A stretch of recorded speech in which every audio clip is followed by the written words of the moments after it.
He was going one way. Merrill off a screen. Hey, knocks it down. Coach's challenge.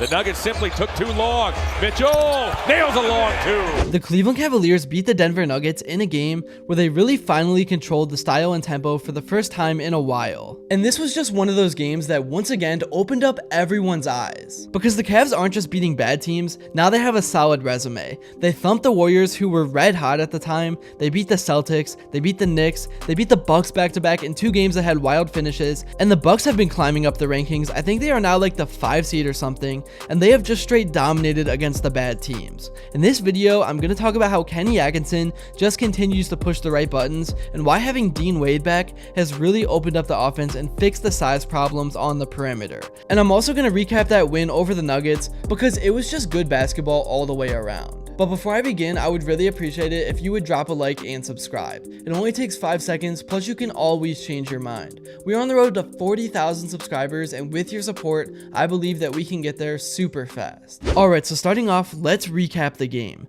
Denver jumped out to an early lead, but the Wine and Gold took control midway through the first quarter and didn't look back. The Cavs wrapped up their 3-game homestand in style, with 4 different players scoring 20+ points. Overall, Cleveland shot an even 50% from the floor, drilling 22 triples on the night. Caris LeVert had 5 of those triples off the bench, shooting a sizzling 5 of 6 from behind the arc en route to 21 points. 5 players handed out at least 4 assists each, and everyone who saw action connected on at least 2 field goals in one of the most complete two-way efforts of the season. The other 3 20+ point scorers, aside from LeVert, Donovan Mitchell led the way with 28 points, going 6 of 10 from long range, while Darius Garland chipped in with 24 points on 9 of 20 shooting. Evan Mobley continued his breakout season with a calm 20 ball on 7 of 11 shooting. The Cavs have been consistent, and consistency leads to wins. You can see where I'm going with this. LeVert, Garland, Mitchell, and Ty Jerome are all very talented guards who can light up any given night,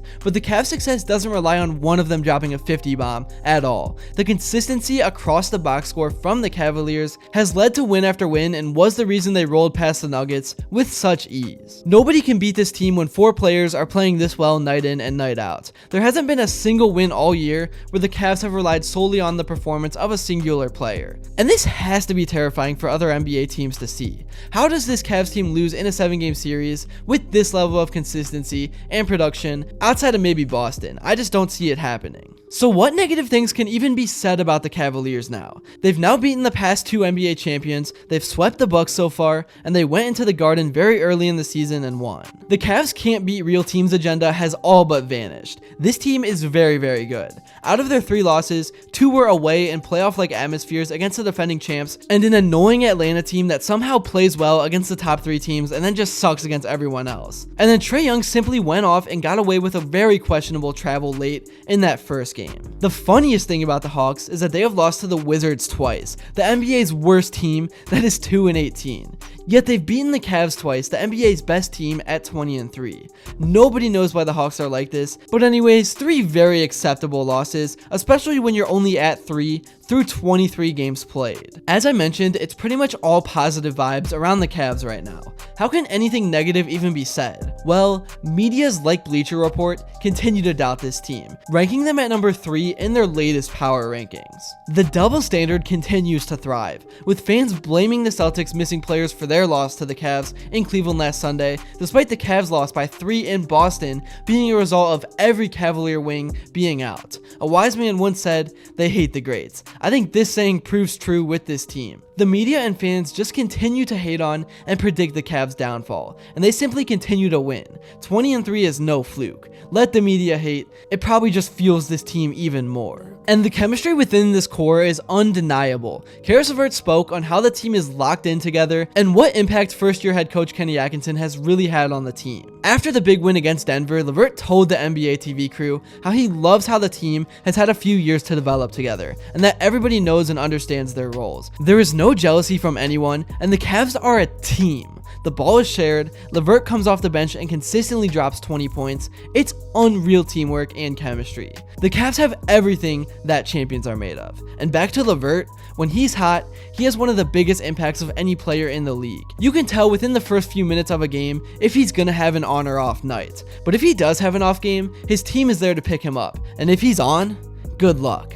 Many people questioned the Cavs making no moves over the offseason, but in reality, they knew exactly what they were doing. Instead of breaking up the team or adding new blood into the mix, the Cavs decided to sit tight and let the team continue to gel, a move that has clearly paid off and was correct. Ty Jerome really seems to be filling the missing piece. Guys like Tristan Thompson are providing that Udonis Haslem leader type role that every team needs. And of course, the superstars like Donovan Mitchell and even Darius Garland now are performing at All-Star and one could even say MVP levels. You can't hide from what the Cleveland Cavaliers are doing. You can continue to deny it to predict a fall off, but they'll probably just beat your favorite team next. We're now a quarter of the way into the season, and the Cavalanche is showing no signs of slowing down, much less coming to a stop. Kenny Atkinson was very pleased after winning his 20th game in 23 games so far, but still had a few criticisms for the team. The thing about Atkinson that I love is he doesn't just rail on the team ever. He criticizes them and then proceeds to explain what they did to successfully fix it.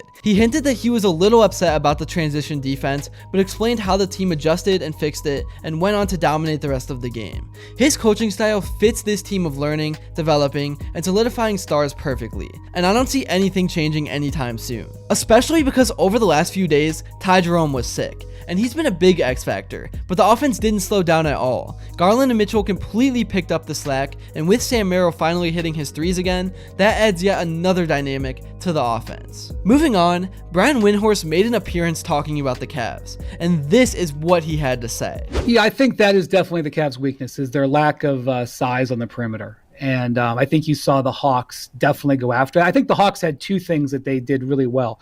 One, they got great play out of their wings, which they have great size on their wings. The Hawks, by the way, won last night in Milwaukee.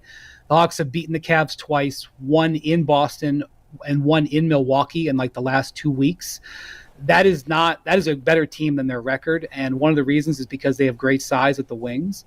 And that's something that's gonna bother the Cavs at times. That's an issue with the Celtics. And when the Celtics had their full roster, they were missing two of their best wing guys in the game last weekend. That is something that is a challenge for the Cavs. They, some of the strengths that they have are mitigated by big wings.